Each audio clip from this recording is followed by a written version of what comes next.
Tariff के बाद इन्होंने ईरान पर युद्ध किया, उसने आम आदमी के जिंदगी को प्रभावित कि नॉर्मल चीजों के प्राइस में बढ़ोतरी हो गई है। जैसे कमर्शियल सिलेंडर की बात करें, कमर्शियल डीजल की बात करें, प्रीमियम पेट्रोल की बात करें, जिनकी बाकायदा घोषणा होके उनके दाम बढ़ाए गए। लोगों के किचन के बिल बढ़ते हुए दिख रहे हैं। 140 करोड़ लोग में से 126 करोड़ लोग 25,000 रुपए महीना से कम कमाते हैं। जैसे नोटबंदी थी, उसने पूरा अपना लक्ष्य नहीं हासिल किया, कुछ हद तक हासिल किया, कुछ हद तक नहीं किया। नोटबंदी से आम आदमी के जीवन पे जो प्रभाव पड़ा, जो आंकड़े आपको 0.4% के भी दिखाए जा रहे हैं, वो भी मेरे हिसाब से सही आंकड़े नहीं। अमेरिका ऑलरेडी रिसेशन में है क्योंकि ना वहाँ नौकरियां निकल रही हैं। 2026 हमें डराने वाला है, लोगों की नौकरियां जाने वाली है।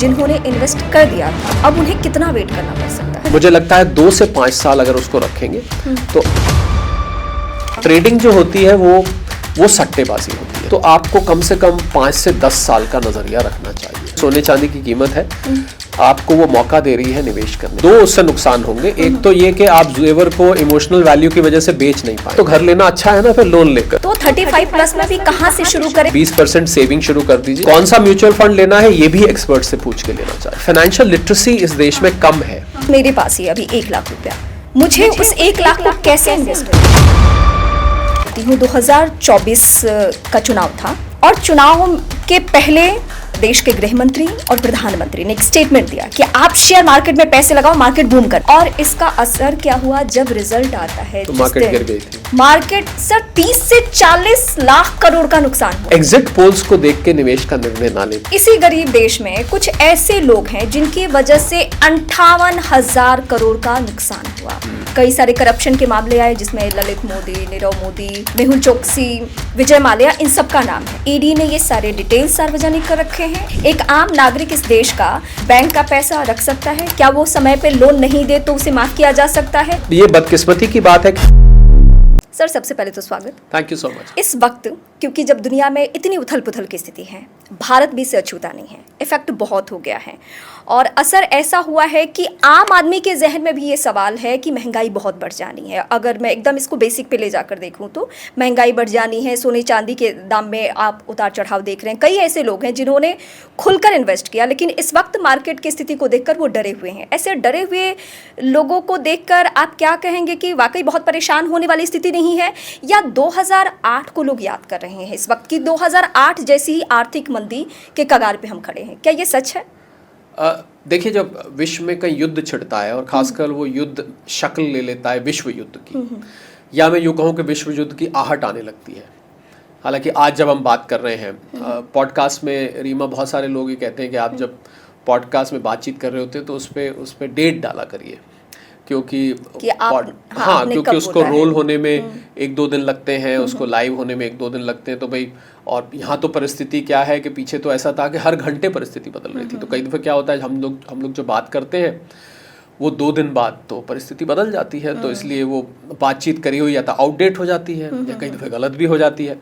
तो इस समय जो परिस्थिति है, आज हम बात कर रहे हैं, तो वो शख्स जो है दुनिया में इस समय जिसने उथल पुथल मचाई हुई है, हाँ, डोनाल्ड ट्रंप, तो उनकी तरफ से अलग अलग किस्म की घोषणाएं आ रही हैं। और अभी हाल में जो घोषणा आई कि भाई मैं जो ऑपरेशन एपिक फ्यूरी है इसको मैं रोक रहा हूँ। अब मैं व्यक्तिगत तौर पे, मैं सुबह एक टीवी चैनल पे था, तो उन्होंने मेरे से ये सवाल पूछा कि अब तो वो रुक गया है। मैंने कहा, आप मेरे से व्यक्तिगत रूप से पूछें तो पिछले 1-1.5 साल में मेरा जो इस शख्स के साथ, मैंने बहुत सारे, मेरे ख्याल कम से कम 1000 शोज़ किए होंगे अलग अलग चैनल्स पर, डिजिटल प्लेटफॉर्म्स पर, रेडियो पर। मैंने कहा, मेरा इस व्यक्ति पे से विश्वास उठ गया है। I personally do not trust him. मुझे उसकी किसी भी घोषणा पर, किसी भी स्टेटमेंट पर मुझे विश्वास नहीं है।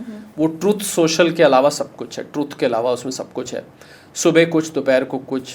लेकिन सर, जब आप ये कह रहे हैं तो मुझे ये ख्याल आ रहा है कि ट्रंप के एक स्टेटमेंट से, एक डिसीजन से, चाहे टैरिफ की हम बात कर लें, पूरे मार्केट को हिला देने की क्षमता है। तो हम कैसे, मतलब इग्नोर भी नहीं कर सकते ना? यही तो विडंबना है। हाँ, ये इसीलिए मैं पूछी कि हम इग्नोर ट्रंप को नहीं कर सकते। हम ट्रस्ट करें या ना करें, उससे कुछ नहीं होने वाला है। क्योंकि वो शख्स इस समय दुनिया की सबसे पावरफुल कुर्सी पर बैठा है। बिल्कुल। तो यही तो विडंबना, इसीलिए तो शायद हम चर्चा कर रहे हैं उसकी। तो आपने कहा कि 2008 वाली क्या सिचुएशन आएगी। देखिए, एक शख्स के निर्णय की वजह से ये युद्ध ईरान ने तो शुरू नहीं किया, ये युद्ध तो अमेरिका और इजराइल ने मिलकर शुरू किया। और अमेरिका के उनके अपने एडमिनिस्ट्रेशन के लोगों ने, उनके एक नेशनल काउंटर टेररिज्म सेंटर के हेड थे जो केंट, वो छोड़ के चले गए।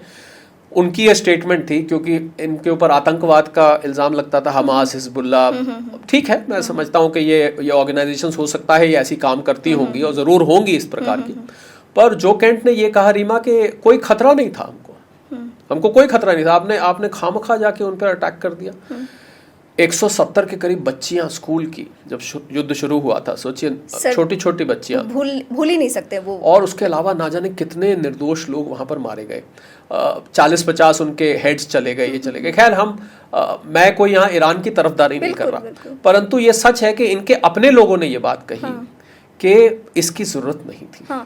लेकिन हम इस टॉपिक पे इसलिए इंडिया में बैठ के बात कर रहे हैं, चाहे वो ईरान, इजराइल, अमेरिका, इन सब का, ट्रंप का जो भी दखल है, क्योंकि इससे भारत पे इफेक्ट होगा, नहीं होगा इसका कोई मतलब ऐसा है ही नहीं कि संभव नहीं है। मुझे आपसे ये समझना है, ट्रंप का टैरिफ जिस पे बहुत बात होती है, और वो चाहे वो कभी 50 करे, 35 करे, 28 करे, उससे नीचे लेकर जाएं, एक भारत में बैठा हुआ आम आदमी जो है, या यहाँ का एक ऐसा स्टार्टअप लेकर आने वाला कोई शख्स है जो बिजनेस डाल रहा है, उसके ऊपर ये कैसे इफेक्ट कर रहा है? हम बड़े बड़े बिजनेसमैन की ना भी बात करें तो हम एकदम इसको नीचे स्तर पे ले जाकर अगर हम समझना चाहें कि कैसे, अगर सपोज मैं अपना ही उदाहरण दूं, तो मेरी लाइफ पे कैसे ट्रंप के टैरिफ का इफेक्ट हो सकता है?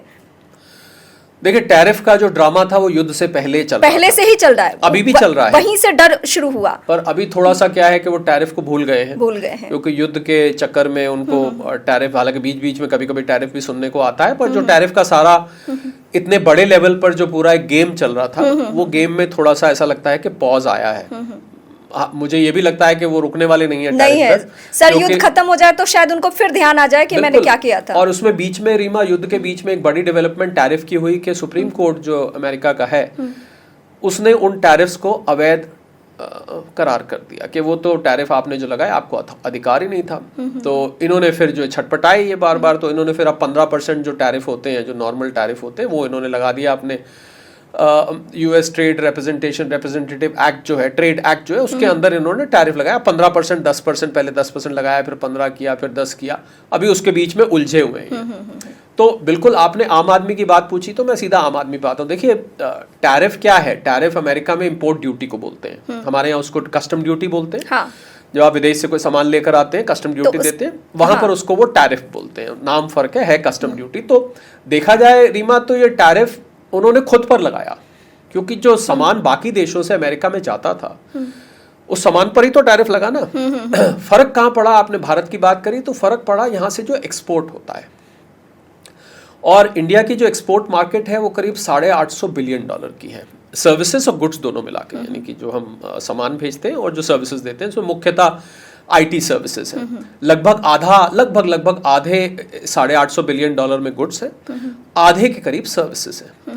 तो जो आम आदमी की आपने बात करी, तो जो लोग यहाँ से सामान बनाकर और विदेश में भेजना चाहते हैं, अमेरिका में भेजना चाहते हैं, विदेश की भी मैं बात नहीं करता, मैं खाली अमेरिका की बात करता हूँ, उन लोगों को रीमा टैरिफ ने प्रभावित किया, पहली बात। दूसरी बात, टैरिफ की वजह से जो विश्व में एक माहौल बिगड़ा, बायलेटरल या मल्टीलेटरल ट्रेड का जो माहौल होता है कि एक देश दूसरे देश को सामान भेजता है, वो हम उससे मंगवाते हैं, कोई भी देश अपने यहाँ तो सारा सामान, बिजनेस ग्रो करता है, और कोई भी देश अपने यहाँ तो सारा सामान बना नहीं सकता है। आपको आजकल तो दुनिया एक विलेज है, कुछ हम आप अपने यहाँ पकाएंगे, कुछ आप अपने यहाँ पकाइए, आप हमारे यहाँ भेजिए, जैसे पहले गाँव में होता था। देशों से बहुत सारी चीजें निर्यात करते हैं, हम भी बहुत सारी चीजें बेचते हैं। तो उस सारे माहौल पे फर्क पड़ा। तो टैरिफ की जहां तक बात है रीमा, आम आदमी को शायद इतना डायरेक्टली उसने प्रभावित नहीं किया, पर युद्ध ने जरूर प्रभावित किया। जो उसके बाद जो सिलसिलेवार तरीके से टैरिफ के बाद इन्होंने ईरान पर युद्ध किया, उसने आम आदमी के जिंदगी को प्रभावित किया, उसने हमारी अर्थव्यवस्था को भी प्रभावित किया, क्योंकि उसकी वजह से जो ये ऑयल का और गैस का संकट आया और महंगाई जो बढ़ने लगी। अब मैं सीधा आपके सवाल पर आता हूँ, तो आम आदमी जो बिजनेस नहीं भी करता है, एक गृहिणी है, उसका जो किचन का बिल है वो बिल बढ़ने लग गया, और लोगों ने ये सोचा रीमा कि शायद पेट्रोल डीजल के दाम बढ़ेंगे, बढ़े भी डीजल के, हाँ। आपको पता है इंडस्ट्रियल डीजल के दाम बढ़े, कमर्शियल सिलेंडर के दाम बढ़ गए, 1331 रुपए बढ़ एक गए। साथ।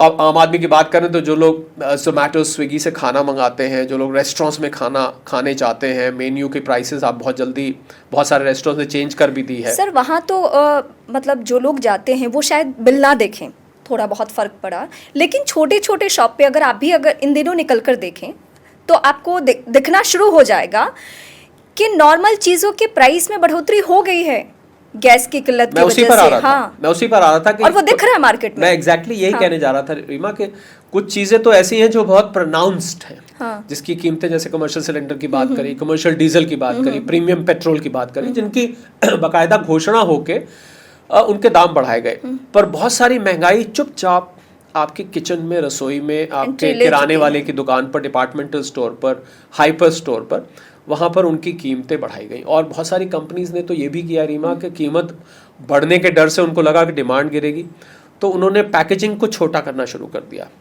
इसको हम इकोनॉमिक्स में बोलते हैं श्रिंकफ्लेशन। मतलब आप क्या करते हैं, जो आप मान लीजिए 100 ग्राम का बिस्किट का पैकेट आप लेते थे, तो वो बिस्किट की पैकिंग वैसे ही, सब कुछ वैसे ही, उस पर जो मॉडल बने हुए, बनी हुई, वो वैसे के वैसे ही, बच्चा बना हुआ वैसे ही, पर वो थोड़ा सा छोटे साइज का, वो कुछ लोग नोट नहीं करते कई बार। अरे मेरी आंखों को धोखा हो रहा होगा, पैकेट तो वही है। इसीलिए मैंने मेंशन किया कि रेस्टोरेंट में जाने वाले महंगे महंगे वो लोग शायद बिल पे नज़र ना डालें कि कितना इफेक्ट हुआ है, लेकिन छोटे छोटे दुकानों पे जब आप देख रहे हैं, जैसे इन दिनों मैं जब निकल रही हूँ और नोटिस कर रही हूँ, जब से, क्योंकि हम लोग अगर जर्नलिस्ट हैं तो जाहिर सी बात है कि हमारा दिमाग खुला रहता है कि मार्केट पे इसका क्या असर पड़ रहा है, छोटे लोगों के ऊपर क्या असर पड़ रहा है। आपने कहा कि सीधे किचन में एंट्री हो चुकी है, मतलब इस महंगाई से कोई भी अछूता नहीं है। प्रभाव जो विदेशों में चल रहा है, उठापटक जो स्थिति है युद्ध की, उसका इफेक्ट हमारे ऊपर है। बिल्कुल है। और लोगों के किचन के बिल बढ़ते हुए दिख रहे हैं, क्योंकि जैसा मैंने कहा, क्योंकि महंगाई कहाँ कहाँ हुई। आप अगर ये देखें, पेंट्स है, केमिकल्स है, किसानों को फ़र्क पड़ा है, क्योंकि वहाँ फर्टिलाइज़र्स अब महंगे आने लगे हैं। फर्टिलाइज़र इसी रूट से आते थे। कुछ फर्टिलाइज़र बनाने में रीमा गैस एनर्जी का प्रयोग किया जाता है, तो कुछ जगह डायरेक्ट फ़र्क पड़ा है, कुछ जगह इनडायरेक्ट फ़र्क पड़ा है। और अब आते हैं आम आदमी के जीवन पे। एक तो ये फ़र्क पड़ा है, अब आपने कहा कि कोई छोटा मोटा बिजनेस शुरू कर रहा है या कर रहा है, उसके तो क्या होता है कि भारत की जो अर्थव्यवस्था है, इसको समझिएगा, हमारी कंजम्पशन ड्रिवन अर्थव्यवस्था है। कंजम्पशन ड्रिवन अर्थव्यवस्था का मतलब होता है कि आप और हम जाके जब दुकानों पर सामान खरीदते हैं या ऑनलाइन खरीदते हैं, सर्विसेज लेते हैं, तो लगभग 55 से 60% अर्थव्यवस्था रीमा कंजम्पशन से बनती है। ओके। और जब रेट बढ़ते हैं किसी चीज़ के, तो क्या होता है कि डिमांड कम होती है। अगर मुझे कोई चीज़ मान लीजिए महीने में 5 किलो इस्तेमाल करनी है और वो महंगी हो गई और मेरी कमाई उतनी नहीं है, तो मैं कोशिश करूंगा कि इसको 4 किलो 3 किलो इस्तेमाल करूंगा। आप समझ रहे हैं? अगर मैं महीने में इसमें बस मैं ऐड करना चाहती हूँ, कभी कभी इसको लेकर ना ये भी मेंशन किया जाता है, जैसे जमाखोरी एक शब्द है, और कि किसी चीज़ को स्टोर करके उसका प्राइस मार्केट में बहुत बढ़ा दिया गया, तो हम ना उसको यूज़ करना बंद कर दें। ये दोनों बातें अलग कैसे है और दोनों बातों में समानता क्या है? नहीं, देखिए, जमाखोरी का तो आपने देखा कि सबसे अच्छा इसका उदाहरण गैस का सिलेंडर है। हाँ, इसके लिए भी मैं ये और कितने सारे माइग्रेंट वर्कर्स बड़े बड़े शहरों से वापस अपने अपने राज्यों में चले गए, बंगाल चले गए, बिहार चले गए, यूपी चले गए, क्योंकि वो रेस्टोरेंट्स में काम करते थे। छोड़िए रेस्टोरेंट में काम करते थे, वो अपना कहीं झुग्गी झोपड़ी बनाकर या छोटा मोटा मकान बनाकर रहते थे किराए पर। तो जो सिलेंडर वो 1000 रुपए का लिया करते थे, 900 कुछ रुपए का, अब वो सिलेंडर अगर 3-3, 4-4 हजार में मिलेगा, तो आप सोचिए जिसकी तनख्वाह ही 15-20 हजार रुपए है और वो किसी तरह जैसे तैसे वो गुजारा करता है, और अगर उसको ये भार पड़ने लगा हर महीने में 2 सिलेंडर 3 सिलेंडर अगर आप यूज़ कर रहे हैं, तो उसकी तो आधी सैलरी तो उसकी सिलेंडर्स में चली जाएगी। और सर ये वो पॉइंट है जिस पे हम कटौती नहीं कर सकते, मतलब खाना तो खाना ही है ना। बिल्कुल बिल्कुल। और बाहर से आप मंगा नहीं सकते, बाहर से आप मंगाएंगे अब तो वो तो आपको बहुत महंगा पड़ेगा। सर एक और पॉइंट मैं मेंशन करना चाहती हूँ, बहुत ये बेसिक बातें हैं और ये इससे सब लोग रिलेट करेंगे, और खासकर जो मेट्रो शहर में रह रहे हैं, कि कैसे अगर वो लोग प्रभावित हुए हैं तो हम सब के जीवन में अभी हाउस हेल्प मिलना बंद है। दिल्ली एनसीआर की स्थिति ये है, क्योंकि वो सारे जो कोविड के समय में जो सिचुएशन लोगों ने देखा कि वो अपने अपने घरों को लौट रहे थे, क्योंकि शहर में ना काम है ना कुछ है, सिर्फ इस वक्त एलपीजी की वजह से ये सभी लोग लौट रहे हैं। तो ये आम आदमी को युद्ध प्रभावित कर ही रहा है, ना चाहते हुए भी। देखिए, समाज का वो वर्ग है, इससे हम लोग इंग्लिश में एक शब्द इस्तेमाल करते हैं, इसको हम बोलते हैं वल्नरेबिलिटी, कि देखिए महंगाई के प्रति कितनी ज़्यादा वल्नरेबिलिटी है कि 900 का सिलेंडर अगर मुझे 3000 में लेना पड़ा और ऐसा मुझे 2-3 महीने करना पड़ा तो मैं तो गुजारा ही नहीं कर पाऊंगा। ये वल्नरेबिलिटी बताता है कि कितने ज़्यादा हम सेंसिटिव हैं इस तो, क्योंकि और आपको हैरानी होगी रीमा, मैं आपको एक आंकड़ा बताता हूँ जो शायद कम लोग जानते होंगे कि हम 140 करोड़ के करीब हैं। 145 होंगे, गिनती शुरू हो गई है आपको और मुझे मतलब भी अंदाजा यही कहा जाता है कि 140 मैं राउंड फिगर में बोल रहा हूँ, हो सकता है 45 हो सकता है 150 हो सकता है 35 पर मैं 40 लेके चलता हूँ। 140 करोड़ लोग में से 126 करोड़ लोग 25,000 रुपये महीना से कम कमाते हैं। यानी कि अगर मैं इसको पलट दूं, इस आंकड़े को उल्टा कर दूं, तो मात्र 14 करोड़ लोग 25,000 रुपये महीने से ज़्यादा कमाते हैं। अब इस नंबर में ये है कि गृहणियाँ भी होती हैं, क्योंकि जब हम पर कैपिटा इनकम निकालते हैं एक घर में 2 लोग भी कमा सकते हैं, वो सब बातें अभी एक तरफ रख देते हैं, क्योंकि मान लीजिए घर में 2 लोग कमाते हैं तो 50,000 रुपये हो गए। आंकड़ा डराने वाला है, डराने वाला भी है रीमा। और मतलब कैसे लोग सरवाइव कर रहे हैं। रीमा, मैं जब छोटा था ना तो मेरी हिंदी की टीचर होती थी, एक बहुत स्ट्रिक्ट होती थी, मुझे याद है मैं क्या 2nd या 3rd क्लास में होऊंगा। मेरी मदर MA हिंदी लिटरेचर में थी, मुझे हिंदी पढ़ाती थी। हिंदी की टीचर बहुत सख्त थी, वो अगले दिन कोई होमवर्क नहीं करके आता तो सीधा बात नहीं करती थी, सीधा थप्पड़ मारती थी, बहुत ज़ोर से मारती थी। तो बहुत दहशत थी उनकी। तो उन्होंने एक बार हमें एस्से लिखने को दिया, भाई तुम, उस टाइम तो ऐसे ही एस्से होते थे, बहुत पुरानी बात कर रहा हूँ, कि आप भारत पर एस्से लिख कर लाना। तो मैं थोड़ा थोड़ा टूटा फूटा लिख लेता था, बहुत छोटा था। तो मम्मी, मुझे पता था मेरी मम्मी हिंदी की एक्सपर्ट हैं, तो मैंने आके मम्मी को कहा कि आप मुझे शर्मा आंटी उनका नाम था, मैंने कहा शर्मा आंटी ने मुझे एस्से लिखने को दिया है, मम्मी वो तो बहुत मारती हैं। और मैंने सोच के ही रोना शुरू कर दिया। तो मम्मी ने कहा क्या बात है, कि मैंने कहा ऐसे ऐसे ऐसे लिखने को। मम्मी ने कहा बैठो। तो मैं उस टाइम मेरे घर पे मुझे याद है कुर्सी मेज भी नहीं होती थी, तो बेड पे उन्होंने मुझे बैठा लिया। मदर मेरी मुझे पढ़ाती थी, तो उन्होंने कहा लिखो, मैं तुम्हें कुछ डिक्टेट करती हूँ, फिर तुम्हें एक डायरेक्शन मिल जाएगा। तो उन्होंने मुझे पहला सेंटेंस रीमा लिखवाया, जो मुझे आज तक भूलता नहीं। बाकी का ऐसे तो मुझे नहीं याद है क्योंकि बहुत ही छोटा था। लिखो, भारत एक गरीब देश है। तो यहाँ से उन्होंने ऐसे की शुरुआत करी लिखने की। वो सेंटेंस रीमा मेरे दिमाग में छप गया और आज तक नहीं। और ऐसा छपा कि मैं आज मुझे इकोनॉमिक्स और फाइनेंस के जगत में करीब 35 साल से ज़्यादा हो चुके हैं, पर वो शब्द मुझे भूलता, वो सेंटेंस मुझे भूलता नहीं। सरकारें आई, सरकारें गई, एक के बाद एक के बाद एक। ठीक है, ये सच है कि सर जो आप कह रहे हैं ना, उससे ही मैं ऐड करती हूँ कि जब मैंने शुरुआत में ही सबसे पहले जब ट्रम्प के टैरिफ या इजराइल ईरान का कॉन्फ्लिक्ट, अमेरिका का दखल, ये सब बातें करने के साथ साथ ना मैं सीधे इस पॉइंट को एकदम अपने घर में हाउस हेल्प के ऊपर, उसकी लाइफ के ऊपर ले जाकर ये बातें समझती हूँ कि हम लोग तो फिर भी सर्वाइव कर जाएंगे, उनकी लाइफ पे इसका क्या इफेक्ट होने वाला है। एग्जैक्टली जो मैंने आपको बताया कि गैस के सिलेंडर की कीमत बढ़ने की वजह से जो लोग वल्नरेबल थे, जिन लोगों को बिल्कुल बजट एकदम बिगड़ गया, तो 14 करोड़ लोग आप लगाइए कि भारत को आगे ले जा रहे हैं। मैं ये नहीं कहता कि बाकी के 126 करोड़ लोग बिल्कुल कोई योगदान नहीं दे रहे, वो भी सामान खरीदते हैं, वो भी चीनी खरीदते हैं, वो भी आटा खरीदते हैं, वो भी नमक खरीदते हैं। तो जब कुछ खरीदते हैं तो GDP में योगदान है, पर जो तरक्की दिखाई दे रही है वो कम लोगों में दिखाई देती है।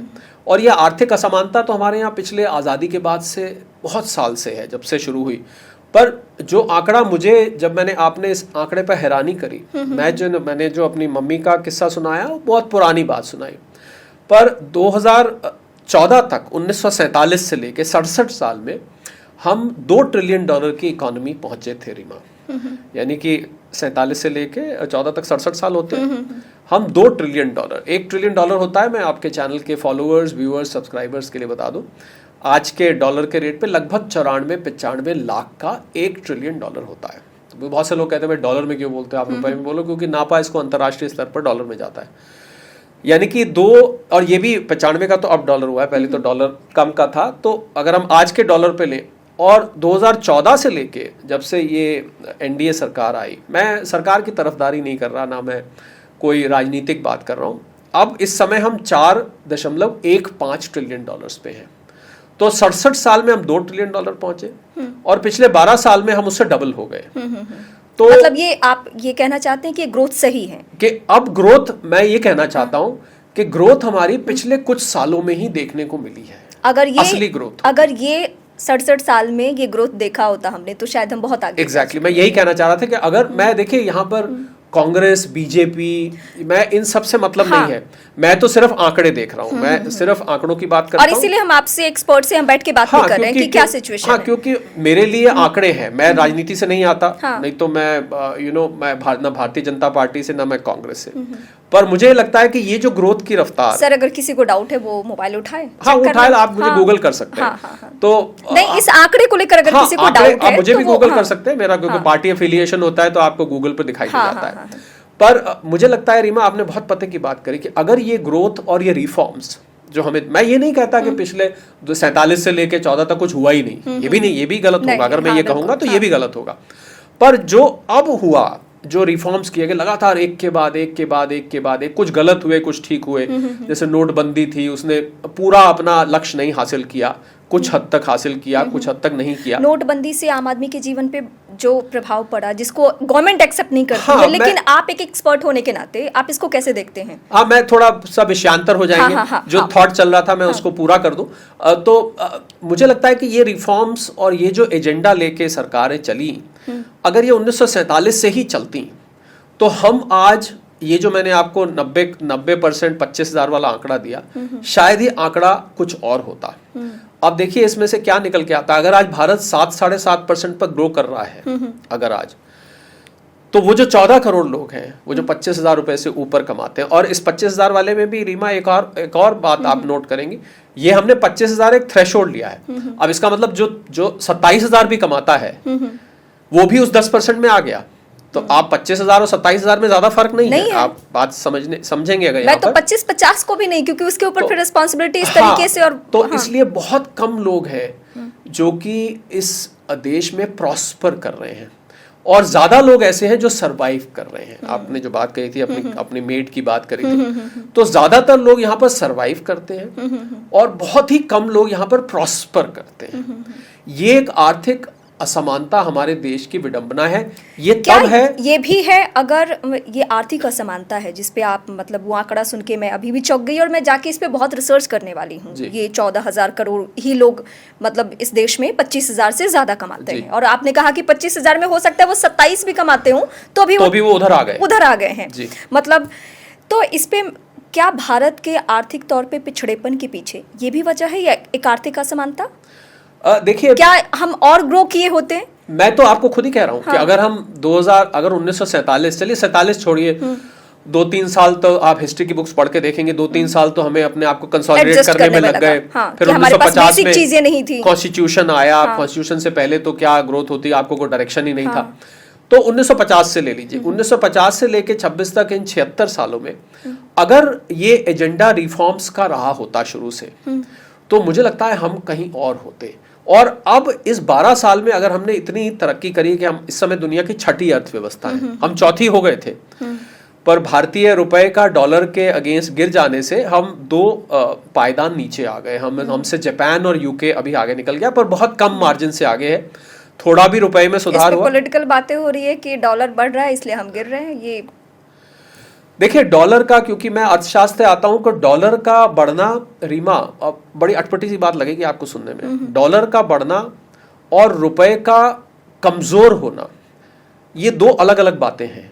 हालांकि मैथमेटिकली देखें तो एक तराजू होता है, उसका एक पलड़ा ऊपर करे तो भाई दूसरा अपने आप नीचे आता है। गवर्नमेंट ने यही तो कहा। इसमें समझाने की क्या बात है? मैं नाम नहीं कोट कर रही हूं, लेकिन आप समझ रहे हैं। इसमें समझाने की बात क्या है? भाई एक पलड़ा ऊपर करिए, दूसरा अपने आप नीचे हो जाएगा। ये आप हमें क्या समझा रहे हैं कि एक, तो आप ये कहना चाह रहे हैं कि एक पलड़ा ऊपर गया परंतु दूसरा नीचे नहीं आया? जी हाँ, फॉरेन एक्सचेंज की मार्केट में ऐसा ही होता है, क्योंकि इंट्रिंसिक वैल्यू एक करेंसी की होती है, इंट्रिंसिक वैल्यू होती है परचेजिंग पावर। तो क्योंकि क्रूड ऑयल की वजह से रीमा डॉलर की डिमांड बढ़ी है, डॉलर की मांग बढ़ी है, तो किसी चीज की मांग बढ़ती है तो उसका रेट बढ़ जाता है।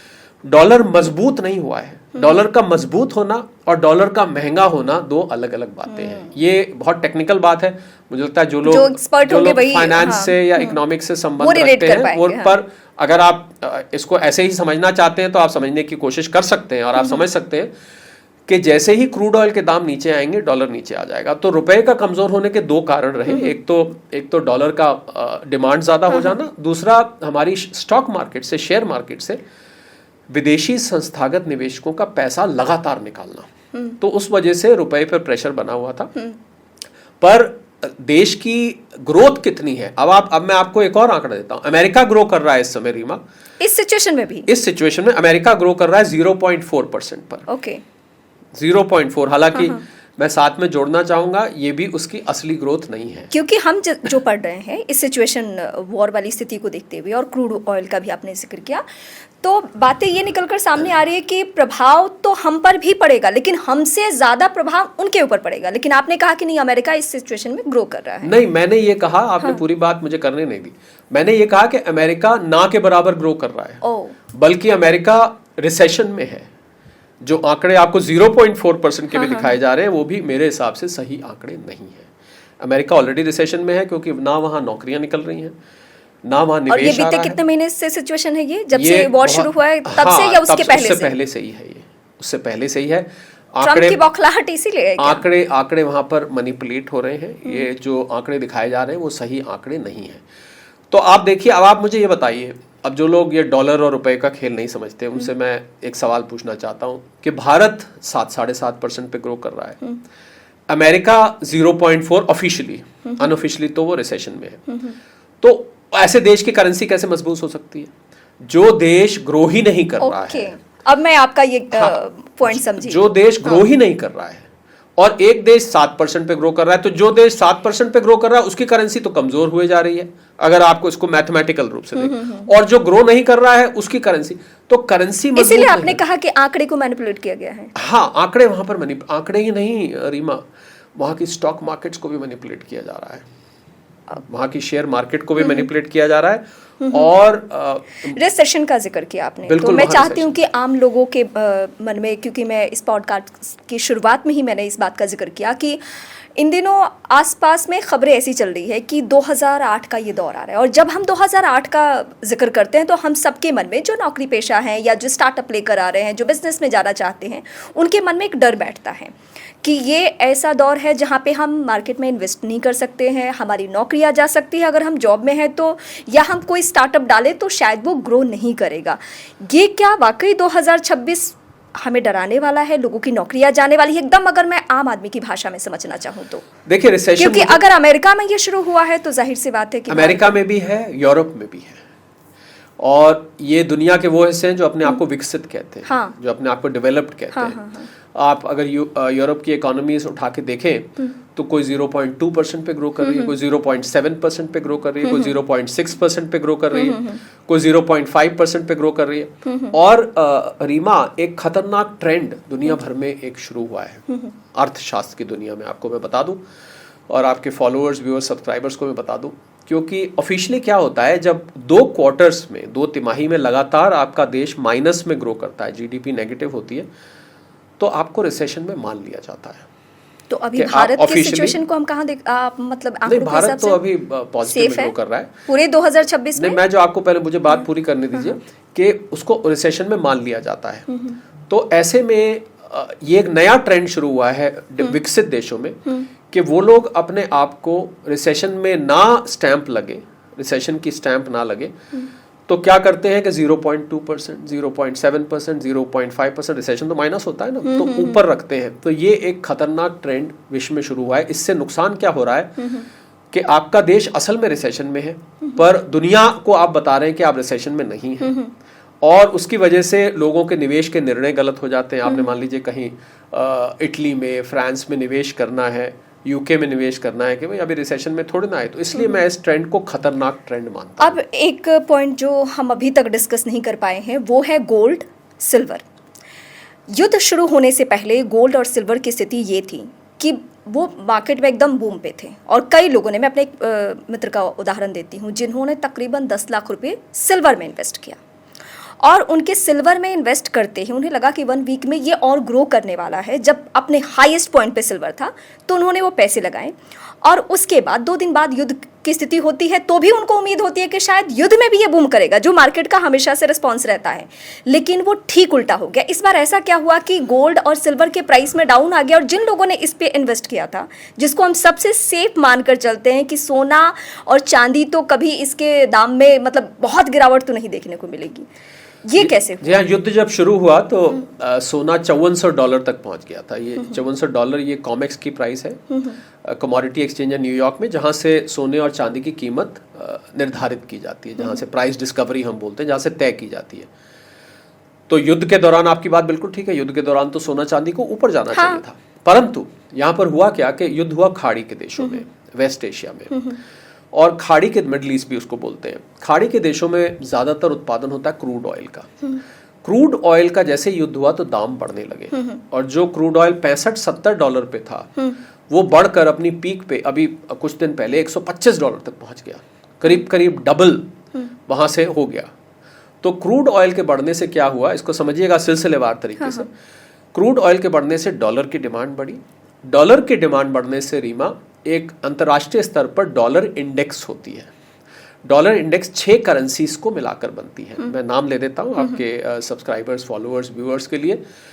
उसमें British pound, euro, Japanese yen, Swiss franc, Canadian dollar और स्वीडिश क्रोमा, ये 6 करेंसीज को मिलाकर एक बास्केट बनती है। उसके अगेंस्ट डॉलर को नापा जाता है। तो ऐसा माना जाता है जब डॉलर की डिमांड ज्यादा होती है तो डॉलर इंडेक्स ऊपर बढ़ती है, यानी कि इन करेंसीज के मुकाबले डॉलर मजबूत दिखाई देता है। तो डॉलर इंडेक्स बढ़ने से क्या होता है, अब इस पे ध्यान दीजिएगा। अमेरिका में सरकार वहां की कुछ बॉन्ड्स इशू करती है, उनको बोलते हैं ट्रेजरी बॉन्ड्स। वो 10 साल के बॉन्ड्स होते हैं, यानी कि सरकार एक तरह से लोन लेती है, वहां आप डिपॉजिट कर सकते हैं, जैसे भारत में आरबीआई के बॉन्ड्स होते हैं। तो वो बॉन्ड की जो रिटर्न है उसको बोलते हैं बॉन्ड यील्ड। बॉन्ड यील्ड वहां पर डॉलर इंडेक्स बढ़ने से बढ़ने लग जाती है, यानी इस समय वो चल रही है लगभग 4.5 के आसपास। तो अमेरिका में 4.5% बहुत अच्छा रिटर्न माना जाता है। यहाँ पर तो आपको सेविंग्स अकाउंट भी दे देता होगा। नहीं। तो 4.5% का यील्ड जब अमेरिका में हुआ तो वहां पर जो स्पेकुलेटिव मार्केट है सोने चांदी की, वो लोग क्या करते हैं, जैसे ही बॉन्ड यील्ड बढ़ती है तो वो लोग शॉर्ट कॉन्ट्रैक्ट्स क्रिएट करने कर देते हैं, यानी कि कॉमेक्स में वो लोग बिकवाली शुरू कर देते हैं सोने चांदी की। इस वजह से सोना चांदी प्रेशर में आ रहा है। तो मैं आपको इसको समराइज कर दूं। अभी वैसे लोग जिन्होंने इन्वेस्ट कर दिया था, अब उन्हें कितना वेट करना पड़ सकता है? मैं इसको पहले समराइज कर दूं क्योंकि लोग कंफ्यूज हो जाएंगे।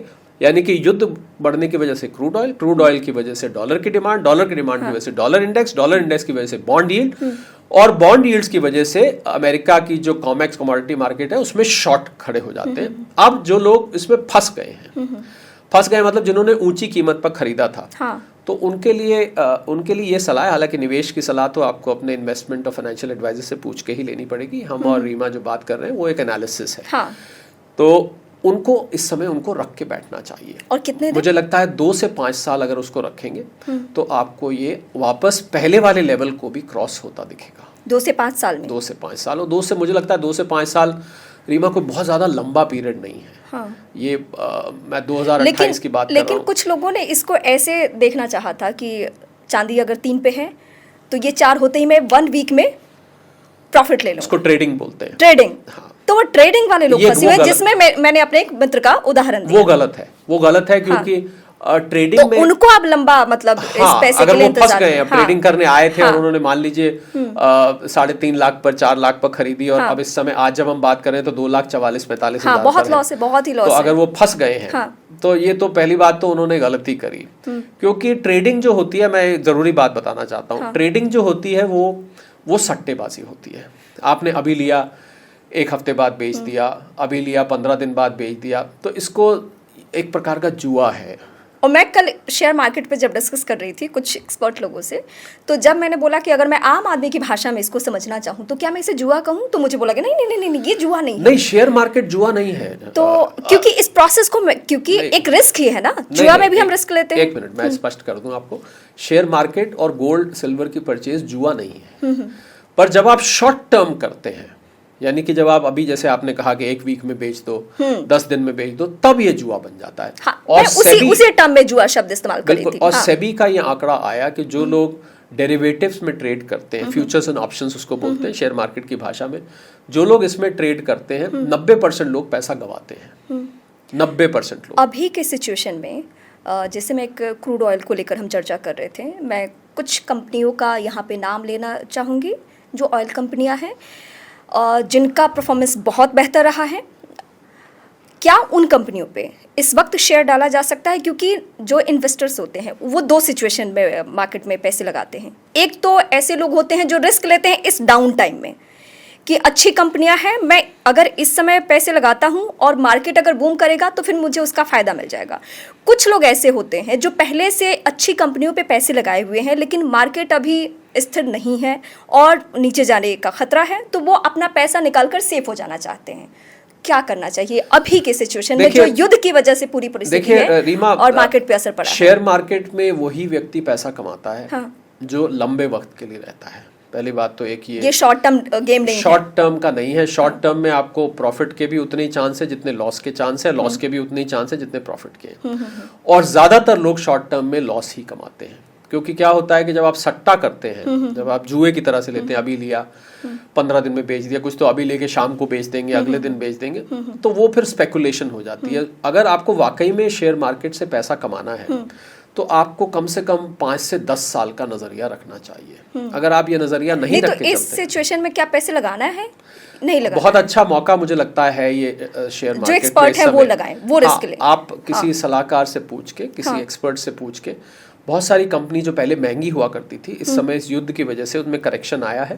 और आपको वो एंट्री का मौका दे रहे हैं। जैसे इंडियन ऑयल, मैं उस समय नाम नहीं ले रही थी, अगर इंडियन ऑयल यही बात मैं इंडियन ऑयल पे बाद में आता हूँ। यही बात मैं सोने चांदी के लिए भी कहना चाहूंगा। इस समय जो सोने चांदी की कीमत है, आपको वो मौका दे रही है निवेश करने का। अच्छा, अभी हम निवेश कर सकते हैं? मैं व्यूअर्स के सामने रिपीट कर दूं कि ये वक्त है कि सोने चांदी पे आप निवेश कीजिए आने वाले। पर उसमें दो चीजों का ध्यान रखिए। एक तो थोड़ा थोड़ा करके लीजिए, जब जब करेक्शन आए नजर रखिए प्राइस पे। दूसरा, लंबे वक्त के लिए लीजिए, छोटे टाइम। क्या लेना बेहतर होता है? जैसे इंडियन कल्चर में ये है कि हम मोस्टली पहले जो, अगर मैं अपने दादी या माँ इन सब का उदाहरण दूं, तो उनके लिए वो एक ऐसे था कि ज्वेलरी हम ट्रांसफ़र कर रहे हैं जनरेशन को, वो एसेट तो था ही था, लेकिन उसको बेचना बड़ा शुभ माना जाता था कि नहीं, ये नहीं हो सकता है। अभी के टाइम ये इन्वेस्ट का जरिया बन चुका है, तो क्या हम गहने लेकर इन्वेस्ट करें या बॉन्ड खरीदें? देखिए, गहने तो लेंगे आप तो गहने में मेकिंग चार्जेस लगते हैं। हाँ। उसमें खोट भी होती है। हाँ। तो गहने, अब मुझे लगता है नज़रिया बदल चुका है। अब गहने इन्वेस्ट करने का टाइम नहीं है। गहने आप सिर्फ ऑर्नामेंटल वैल्यू के लिए लें, किसी शादी ब्याह में पहनना है, कम कैरेटेज की आप ले लें। निवेश करना है तो या तो कॉइन्स या चिप्स लें जो बार्स बिस्किट टाइप आते हैं, या फिर आप ETF में करें। और अभी हाल में ही एक नया तरीका निकला है जो शायद आपके चैनल पे मैं पहली बार बतलाने जा रहा हूँ, उसको हम EGR कहते हैं, इलेक्ट्रॉनिक गोल्ड रिसीट्स। वो नेशनल स्टॉक एक्सचेंज ने लॉन्च करी है। 1 ग्राम, 10 ग्राम, 100 ग्राम की, वो आप ले सकते हैं। वो शेयर की तरह ट्रेड होती हैं, उसको आप खरीद के आपके डीमैट अकाउंट में रख सकते हैं। लेकिन फीमेल्स में ये रहता है, या कई मेल पर्सन भी, मैं यहाँ भी एक अपने दोस्त का उदाहरण दूंगी, वो मेरी एज की, सेम एज की है, लेकिन उसका हमेशा जब मैं उसको टोकती हूँ कि तुम ऐसे फैशनेबल ज्वेलरी पहनो, सिर्फ गोल्ड क्यों पहनती हो, जैसे मुझे प्लैटिनम बहुत पसंद है, मैं गोल्ड पसंद नहीं करती हूँ, तो उसका कहना है कि नहीं, मैं गोल्ड ही इसलिए खरीदूंगी क्योंकि ये इन्वेस्टमेंट है। मेरे हस्बैंड का भी कहना है कि ये इन्वेस्टमेंट है। आपने कहा कि नहीं, मेकिंग चार्ज में तो हम बहुत ज़्यादा पैसे, तो वो इन्वेस्टमेंट कैसे हुआ? देखिए, अब ये उनकी सोच है। नहीं, मैं ऐसे लोग, क्योंकि दोस्त का उदाहरण दिया, लेकिन ऐसे बहुत सारे लोग हैं। मुझे लगता है टाइम बदल चुका है, उनको थोड़ा सा नजरिया बदलना चाहिए। और आपकी ये पॉडकास्ट सुनने के बाद उनको स्पष्ट हो जाएगा। क्योंकि अगर आप जेवर में निवेश करेंगे तो दो बातें होंगी। एक तो जेवर को, जब आप जेवर से, एक्चुअली उनके हस्बैंड विदेश रहते हैं जी, तो उनका कंसर्न ये रहता है कि वहाँ बहुत प्योर गोल्ड मिल रहा है, वहाँ बहुत अच्छा, तो ये मेरा इन्वेस्टमेंट है। नहीं, वही तो मैं आपको बताने जा रहा था कि गोल्ड, आप दो उससे नुकसान होंगे। एक तो ये कि आप जेवर को इमोशनल वैल्यू की वजह से बेच नहीं पाएंगे। हाँ, जो मैंने कहा कि दादी अटैचमेंट हो जाएगा कल को, जितना जनरेशन में ये तो मेरे ऊपर हार बहुत सजता था, इसको मैं क्यों बेचूं। दूसरा ये है कि जैसा मैंने कहा, मेकिंग चार्जेस और खोट उसमें निकलता है। तो वो जब आप बेचने जाएंगे तो पूरा प्रॉफिट आप उसका रियलाइज नहीं कर पाएंगे मेकिंग चार्ज की वजह से। इसलिए अगर उनके, आपकी दोस्त को भी बताइएगा, अगर उनको ज्वेलरी का शौक है और ज्वेलरी हर वक्त गोल्ड की ज्वेलरी उनके ऊपर रहनी चाहिए और शादी ब्याह फंक्शन में कहीं पर इवेंट में पहन के जानी होती है, तो उसके लिए वो लो कैरेटेज की 9 कैरेट 18 कैरेट की ज्वेलरी ले, ज्वेलरी को ज्वेलरी की तरह से रखें। ओके, मतलब उसको इस थॉट को हटा ही दें। हाँ, कि आपको इन्वेस्टमेंट के लिए इन्वेस्टमेंट ज्वेलरी में अब जमाना नहीं। जैसे मुझे अफसोस होता है अब, तो आज मैं क्लियर भी हो गई, मुझे अफसोस होता है कि मैं कभी गोल्ड पे पैसे, मैं इतनी साल तक जॉब करती रही और मैंने गोल्ड नहीं खरीदा। क्या मुझे अब इस पे अफसोस नहीं करना चाहिए? नहीं, अफसोस की तो है, क्योंकि गोल्ड आप देखिए क्योंकि फिर मैं ज्वेलरी ही खरीदती ना एज अ फीमेल। उस टाइम तो आप ज्वेलरी भी ले लेती, हाँ। 1-2 साल पहले, हाँ। तो खोट निकालने के बाद भी आपको बहुत कुछ दे जाता, प्रॉफिट मिलता, क्योंकि आप खोट निकाल भी देते, हम मेकिंग चार्जेस भी निकाल देते, हाँ। तब भी मिलता। तो खैर, अब जो हो गया सो हो गया, पर मुझे लगता है अभी भी मौका है, क्योंकि इस समय आज जब हम बात करें तो गोल्ड लगभग $4600 के आसपास है। भारतीय रुपए में बात करूं तो 1,50,000 से 1,51,000 रुपए प्रति 10 ग्राम है। मुझे मतलब बहुत स्कोप लब्बुल अब ये है कि गोल्ड और सिल्वर दोनों हमेशा फायदे का सौदा। हाँ, अभी फिलहाल के लिए आपको 2 से 5 साल अगर आप लेके रखेंगे, हाँ। तो आपको इसमें फायदा। एक मैं अपना भी एग्जांपल दूंगी और मेरे एज ग्रुप के जितने भी लोग हैं उनका भी। मैं 32 आई थिंक 30 प्लस में मैंने एक घर लिया, होम लोन जी। क्योंकि हम एनसीआर में रहते हैं, मतलब मेट्रो शहर में रहते हैं, और जो प्रवासी होते हैं मतलब दूसरे शहरों से आए हुए, तो हमारी पहली प्रायोरिटी ये होती है कि हम एक घर लें। जी। क्या होम लोन के थ्रू घर लेना समझदार? अब मैं अपना उदाहरण इसलिए दे रही हूँ क्योंकि जब घर मैंने नहीं लिया था उसके 5 साल पहले से ही मेरी प्लानिंग थी कि अभी मैं जितने पैसे रख रही हूँ वो मार्केट में मुझे इन्वेस्ट इसलिए नहीं करना है क्योंकि मुझे घर खरीदना है। और घर कैसे खरीदना है? मेट्रो शहर में, तो मुझे लोन लेके घर खरीदना। और मेरे जैसे जितने भी यंगस्टर्स हैं शायद उनमें से ज़्यादातर मतलब इस शहर में रहने के लिए ऐसा सोचते होंगे। क्या ये समझदारी है या नहीं है? नहीं, पहले तो मैं ये सवाल करना चाहूँगा, आपका जो सवाल के बारे में एक सवाल करना चाहूँगा। आपका पूछने का मतलब ये है कि मेरे पास पैसे हैं भी और मैं होम लोन लेके घर लूं, या मेरे पास पैसे नहीं है और मैं होम लोन लेके घर लूं? नहीं, होम लोन कितना रिस्की है?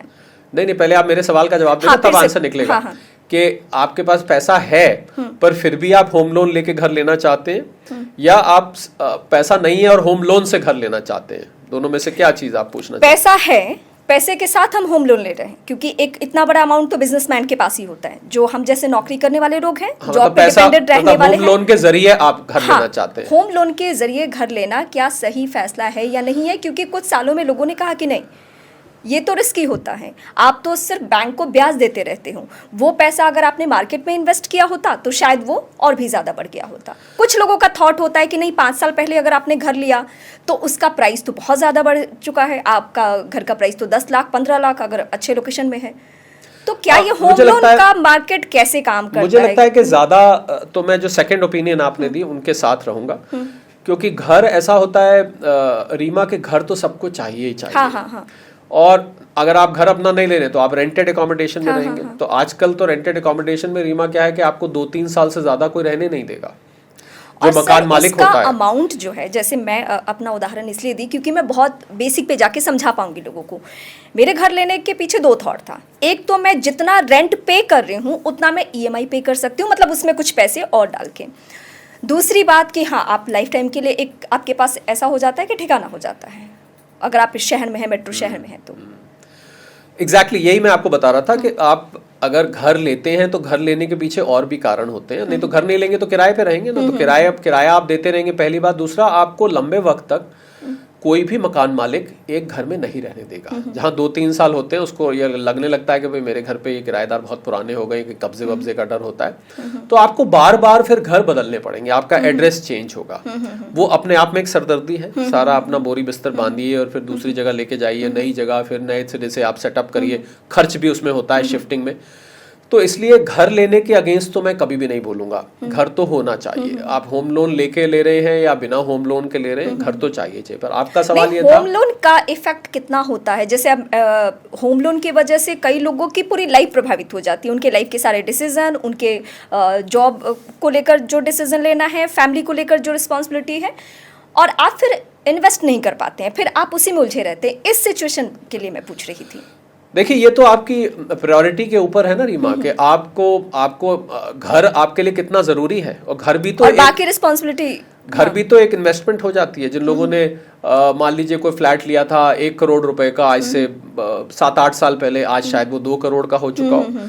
तो ये भी तो सच है कि प्रॉपर्टी की वैल्यू भी तो over a period of time बढ़ती है। जैसे यही उदाहरण मुझे दिया गया कि आप बताओ कौन सा ऐसा बैंक है, जैसे अगर आपके घर का प्राइस 15 या 20 लाख अगर 5 साल में बढ़ जा रहा है, तो ऐसा कौन सा बैंक है जो आपको इतना प्रॉफिट देने वाला है? क्या इस पॉइंट को कंसिडर करना चाहिए? नहीं, बैंक तो प्रॉफिट नहीं देने वाला है, बैंक से तो आप लोन ही लेते हैं। तो इसलिए सवाल बैंक के प्रॉफिट का नहीं है, सवाल ये है कि जब आप घर लेते हैं, नहीं, अगर आपने 10 लाख का कोई अमाउंट या 20 लाख आपने बैंक में डाला और 20 लाख का आपने घर खरीदा, जो कि 5 साल में, 2 साल में, 4 साल में बहुत उसका प्राइस बढ़ गया, 10 लाख बढ़ गया। उस सिचुएशन के लिए मैं पूछ रही थी।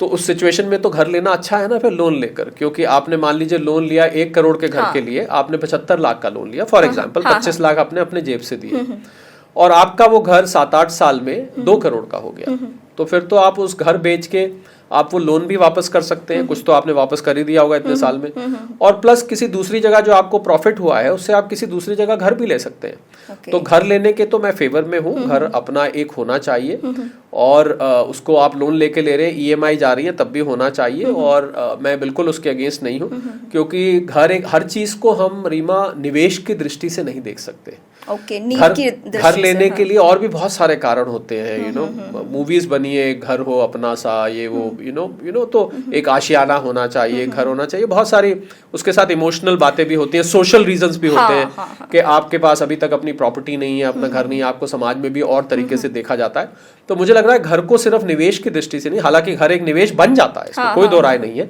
पर घर लोन और नो लोन एक प्रॉपर्टी तो आपको कोशिश करनी चाहिए। तो आप जब कह रहे हैं आपने निर्णय लिया अपना एक घर लेने का, तो that was a very sensible thing to do कि आपने घर लिया। नहीं, कई बार मैं अपने डिसीजन को लेकर बार बार एक ऐसे थॉट में रही कि क्या मुझे इसके अलावा मुझे अपने रिटायरमेंट प्लान के लिए पैसे डालने चाहिए थे, क्या करना, ये बार बार थॉट आते रहा। तो मुझे लगा कि शायद मेरे जैसे और भी लोग सोचते होंगे, तो इस पे मुझे बात करनी चाहिए। तो रिटायरमेंट प्लान भी तो घर लेने में आ जाता है ना।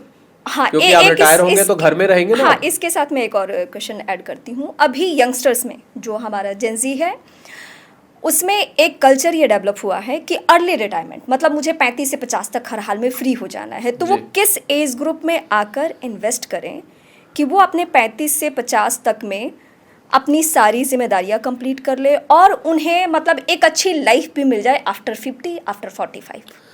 ये तो उनको जिस दिन उनकी पहली कमाई आती है उसी दिन से सेविंग और इन्वेस्टमेंट शुरू कर देना चाहिए। और वो सेविंग का तरीका क्या हो? सेविंग का तरीका ये है कि आपकी जैसे ही तनख्वाह आए या आपका जो कमाई जहाँ से भी आप करते हैं उसका 20% उठा के आप एक तरफ रख दीजिए, किसी अलग बैंक अकाउंट में रख दीजिए। 80% में गुजारा करना सीखिए। सपोज 25,000 सैलरी है किसी तो 5,000 निकाल के एक तरफ रख दीजिए और 20,000 रुपए में गुजारा करना सीखिए। अगर आप ऐसा कर लेंगे तब आप उसको फायर बोलते हैं, फाइनेंशियल इंडिपेंडेंस, रिटायर अर्ली, जो आप बात कर रही हैं। बिल्कुल जेनजी इसकी बातें करती है, पर मैं आपको एक कड़वी सच्चाई बता दूं, ये कहना आसान है, करना मुश्किल है। कि आप अगर सोचते हैं कि मैं 45 साल में रिटायर हो जाऊंगी, तो आपको काम करने की, आपको एक अच्छा रूटीन है, आप काम करते हैं, पैसा कमाते हैं, वो इतनी अच्छी आदत पड़ी होगी कि जब आप रिटायर होके क्या करेंगे, आप घूमेंगे फिरेंगे, क्या करेंगे, सारा दिन खाना मंगा के खाएंगे या सारा दिन घूमेंगे फिरेंगे, वो आप नहीं कर पाएंगे। तो आई थिंक ये जो अर्ली रिटायरमेंट है, इसकी अभी खाली थियोरिटिकल बातें हो रही हैं, प्रैक्टिकली तो अभी किसी के साथ हुआ नहीं है। ऐसी चर्चा है, इसलिए मैंने ये क्वेश्चन लिया। नहीं लिया, चर्चा है, पर जिन लोगों ने किया है उन लोगों से मेरी बात हुई, उन्होंने कहा अगर हम 45 साल में रिटायर हो गए तो वो लोग बोर हो गए। जैसे मैं अपने लिए हमेशा कहती हूँ, मैं चाहती हूँ कि जब तक मेरा बॉडी मूवमेंट करे मैं तब तक काम करूँ। ऐसा ही होना मुझे चाहिए। इतना पसंद है काम ऐसा ही करना। होना चाहिए। मुझे चाहे वो अपना काम हो या जॉब हो या जो हो, बिल्कुल ऐसा होना। क्योंकि अगर आप जल्दी रिटायर होंगे तो एक तो क्या आप रिटायर होके अच्छा क्या करने चाहते हैं, पहले मुझे ये बताइए। जो लोग जो यंग लोग रिटायर होना चाहते हैं, पहले मुझे वो ये बताएं कि वो रिटायर होके क्या करेंगे। नहीं, एक थॉट सुनती हूँ, मैंने लाइफ को एंजॉय नहीं किया। नहीं, एंजॉय में एक तो मुझे समझ में नहीं आता लाइफ को एंजॉय नहीं किया। वही मैं एंजॉय का क्या मतलब, आप पार्टीज में जाएंगे, आप घूमेंगे फिरेंगे, जहां जहां आप नहीं गए वहां जाएंगे, यही सब करना चाहते हैं आप। बहुत सारे फ्रेंड्स के साथ मिलेंगे, तो आपको मैं गारंटी देता हूँ आप 2-3 साल में बोर हो जाएंगे और आप वापस। सर आपने ज्यादा बोल दिया, बहुत ज्यादा बोल दिया। उससे भी पहले हो जाएंगे, उससे भी पर मैं मैक्सिमम ले रहा हूँ जिसको बहुत जुनून है, क्योंकि इतनी जल्दी पलटी मारेगा तो शायद वो समाज को फिर मुंह नहीं दिखाएगा, अरे तुम तो कह रहे थे रिटायर हो गए, आपने तो फिर काम शुरू कर दिया। मैंने 2-3 साल स्ट्रेच कर दिया, वो स्वयं। अच्छा, जो 35 प्लस हैं, उन्होंने उसके पहले कोई बहुत बड़ा इन्वेस्टमेंट नहीं किया और उनको रिटायरमेंट प्लान करना है, उनका ये नहीं है कि अर्ली रिटायरमेंट नहीं लेना है, उनको अगर 60 तक भी उनकी जॉब चल जाती है या उनका बिजनेस या उनका जो कुछ भी हो, तो 35 प्लस में भी कहाँ से शुरू करें और कैसे शुरू करें, क्या इन्वेस्टमेंट करें? ये तो जब जागे तब सवेरा। हाँ, क्योंकि वो तो ऑलरेडी बहुत समय गवा चुके हैं, पर अब और मत गवाइए, यही कह सकता हूँ। मतलब तो आप जब से आपको ये कॉन्शियसनेस आए, जब से आपने रीमा की ये पॉडकास्ट देखी और मुझे बोलते हुए सुना, आप यहीं से शुरू हो जाइए और आप 20% सेविंग शुरू कर दीजिए। अगर आपकी सैलरी और सरप्लस है, ज़्यादा निकाल सकते हैं तो ज़्यादा निकाल दीजिए, पर कम से कम 20% निकालिए और निकाल के आप उसको निवेश करना शुरू करिए। बैंक के फिक्स डिपॉजिट में कुछ लिक्विडिटी रखिए, म्यूचुअल फंड्स में करिए, किसी एक्सपर्ट से पूछ के शेयर मार्केट में करिए, गोल्ड सिल्वर में करिए, प्रॉपर्टी में करिए। शेयर मार्केट में एज अ इंडिविजुअल पैसा डालना सही होता है, एक्सपर्ट के थ्रू, बैंक के थ्रू, म्यूचुअल फंड, क्या सही होता है?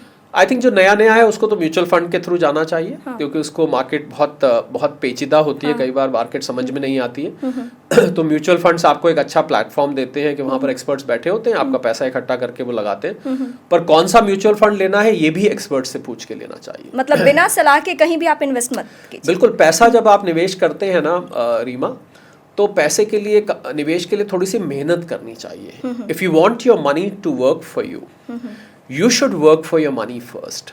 अगर आप चाहते हैं कि आपका पैसा आपके लिए काम करे। फीमेल्स इस एरिया में क्यों नहीं है एक्सपर्ट, या इन्वेस्ट करने में इंटरेस्टेड, या उनसे कोई हस्बैंड ही उनसे सलाह ले या डिस्कस करें, ऐसा क्यों? फीमेल को इस एरिया से क्यों इग्नोर किया जाता है? फीमेल्स भारत की 2 कैटेगरीज में डालता हूँ। जो शहर में रहती हैं, जो प्रोफेशनल्स हैं, वो लोग तो बहुत कॉन्शियस हैं, ऐसा नहीं है कि वो नहीं है। जो ज्यादातर फीमेल्स हैं वो, क्योंकि पारंपरिक तौर से हमारी जो सोसाइटी का फैब्रिक है वो ऐसा है कि भाई नारी जो है घर संभालेगी और पुरुष काम करने जाएंगे, नारी परिवार संभालेगी, बच्चों का ध्यान रखेगी, और पैसा कमाने का जो जिम्मेवारी थी वो पुरुष की होती थी। पारंपरिक तौर पे ऐसा ही रहा।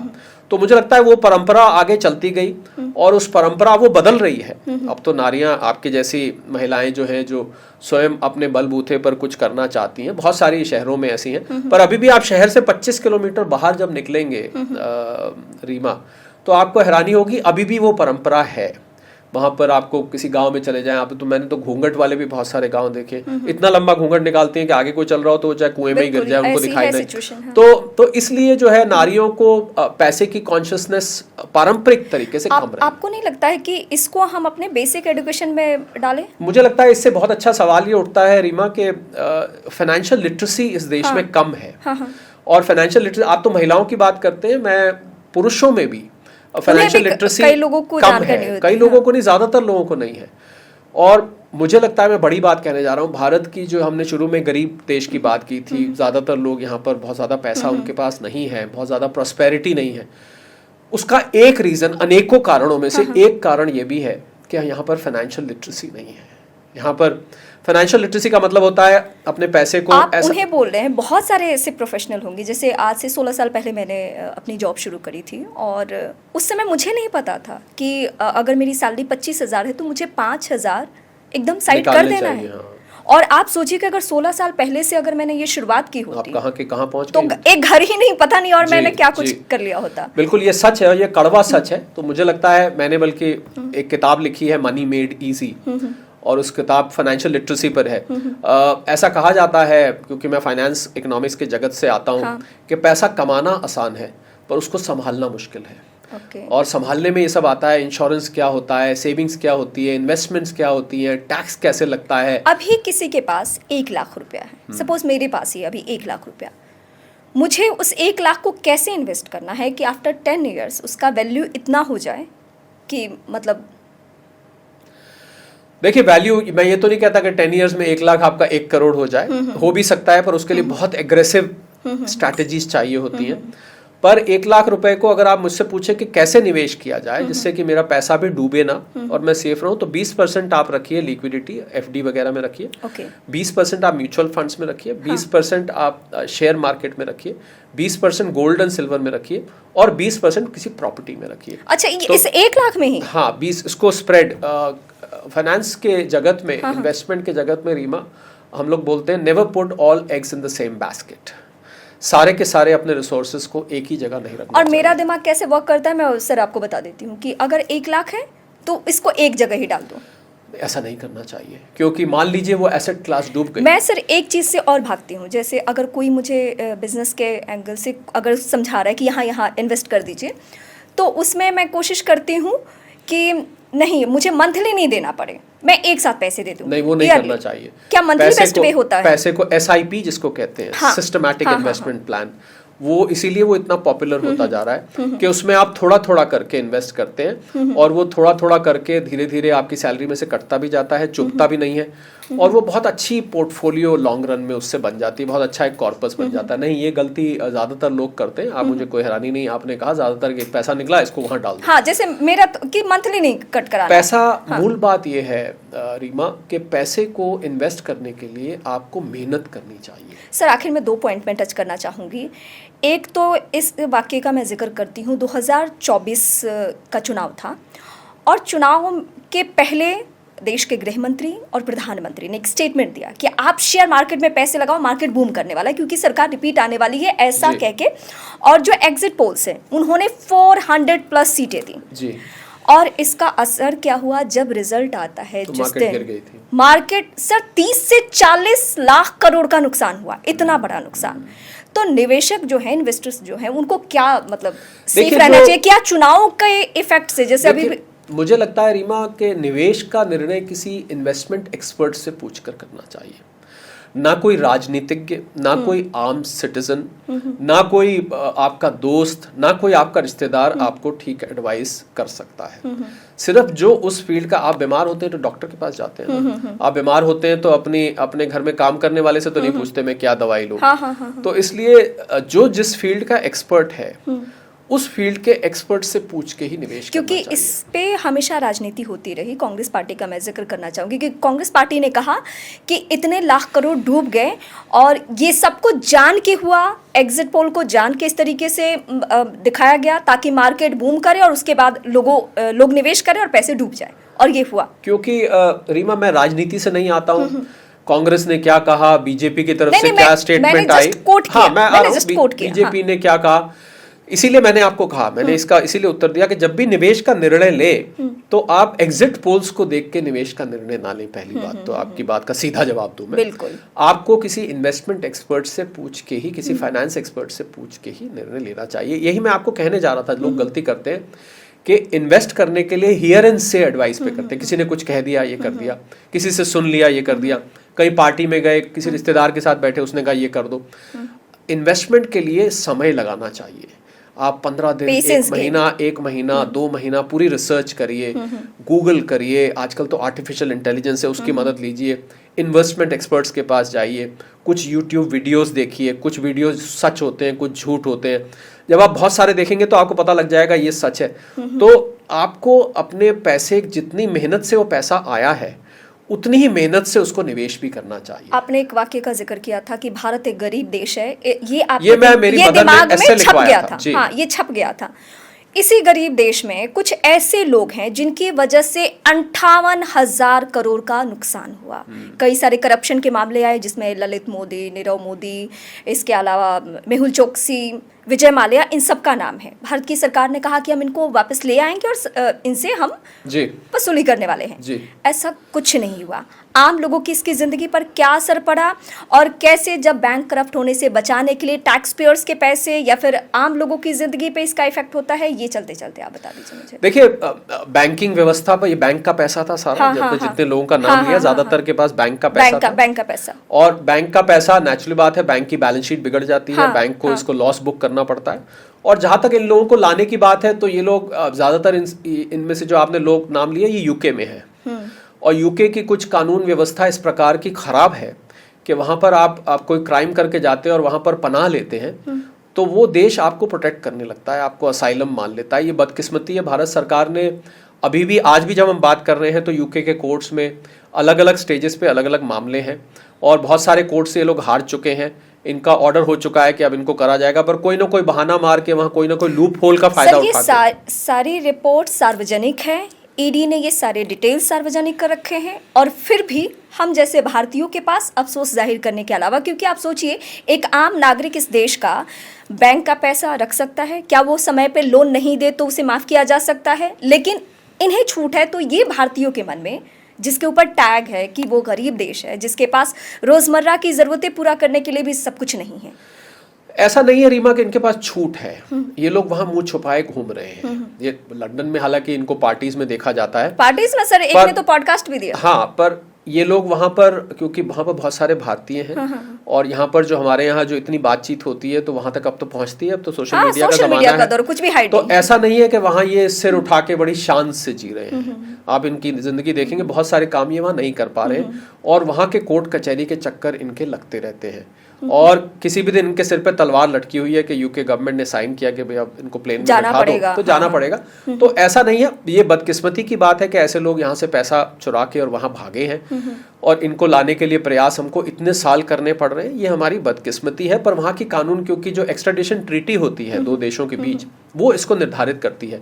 और जैसा मैंने कहा कि यूके के कानून इस प्रकार के हैं कि ऐसे लोगों को वो पनाह देता है। ये यूके की गलती है, बहुत बड़ी गलती है। आप एक अपराधी को, फ्यूजिटिव को पनाह दे रहे हैं जिसने इतने 1000 करोड़ चुरा के भागा है या नुकसान करके भागा है। तो प्रयास जारी है, मुझे लगता है देर है पर अंधेर नहीं है, ऐसा मुझे नजर आता है। ये लोग वापस आएंगे। इस पॉडकास्ट को देखने के बाद भारतीय उम्मीद करें? बिल्कुल बिल्कुल, मुझे, क्योंकि मैं इन सब केसेस के अलग अलग स्टेज जानता हूं जहां जहां पहुंचे हैं। मेहुल चोकसी का भी, ललित मोदी का भी, नीरव मोदी का भी, विजय माल्या का भी, जिन 4 लोगों का, इनके सबके केसेस की मेरे पास जानकारी है। अलग अलग स्टेजेस पे की जो लिस्ट है उसमें 21 है, क्योंकि ये हाईलाइटेड चेहरे हैं तो इसलिए मैंने भी छोटे छोटे हैं तो ये क्योंकि बड़ा अमाउंट वाले हैं, मुझे लगता है वापस आएंगे। देर लग सकती है पर इसमें हम लोग कुछ कर नहीं सकते क्योंकि किसी दूसरी देश की शरण में है ये। अच्छा ये था कि जब ये यहाँ से गए थे तो इनको रोका जाता, उसी समय हमें एक्शन लेना था। उस समय रोका जाता, तब वो इसका इलाज था। एक दफे ये चले गए तो इसमें कोई भी सरकार कुछ नहीं कर सकती, क्योंकि आपको वहां की कानूनी प्रक्रिया से गुजरना ही तहत ही आपको लेकर आना पड़ेगा। चलते चलते क्या टिप्स देना चाहेंगे ऐसे यंगस्टर्स जो इस वक्त हमें देख रहे हो, या बिजनेस एक्सपर्ट देख रहे हो, या हम जैसी महिलाएं जो कुछ अलग जॉब से अलग हटके कुछ करना चाहती हैं, उनके लिए ये समय कैसा है? क्या देखिए, मैं तो यही कहना चाहूंगा कि क्योंकि आपको सेविंग से हटना नहीं चाहिए, सेविंग्स आपको करनी चाहिए और निवेश आपको बहुत सोच समझ के करना चाहिए। जो मैंने 4-5 एवेन्यूज बताए हैं निवेश करने के, उनमें करना चाहिए। सारा पैसा एक ही जगह नहीं रखना चाहिए। आपने जो कहा 2020 में आपको बांट देना करके 5 जगह, सारा पैसा एक ही जगह नहीं, किसी के कहे सुने में आके नहीं करना चाहिए। और सबसे बड़ी बात जो मैंने बोली, जो बार बार बोली, कि if you want your money to work for you, you have to work for your money first. आप चाहते हैं आपका पैसा आपके लिए काम करे, तो आपको पहले अपने पैसे के लिए मेहनत करनी चाहिए। जल्दबाजी में कोई भी बहुत आसान भाषा में कहा जाता है, पैसे से पैसा बनाया जा सकता है। बिल्कुल, पैसे से ही पैसा बनता है। माया को माया मिले कर कर लंबे हाथ, ऐसी एक कहावत है कि आपका पैसा ही पैसे को बनाता है। जिसको अमीर बनना है, या तो कोई लॉटरी निकल आए, कौन बनेगा करोड़पति, जीत गए आप 7 करोड़ तो अलग बात है, या कोई विरासत में आपके लिए बहुत बड़ी जायदाद, 140 करोड़ में एक होते हैं। हाँ। तो ज्यादातर बाकी तो पैसे से ही पैसा बनता है। तो इसलिए आपको पैसा बचाना पड़ेगा, आपको पैसा सोच समझ के निवेश करना पड़ेगा, तभी आप फाइनेंशियली कंफर्टेबल हो सकते हैं। अमीर ना भी बने तो कम से कम कंफर्टेबल होके अपना रिटायरमेंट एंजॉय कर सकते हैं। Thank you so much, thank you मुझे देने के लिए, थैंक यू।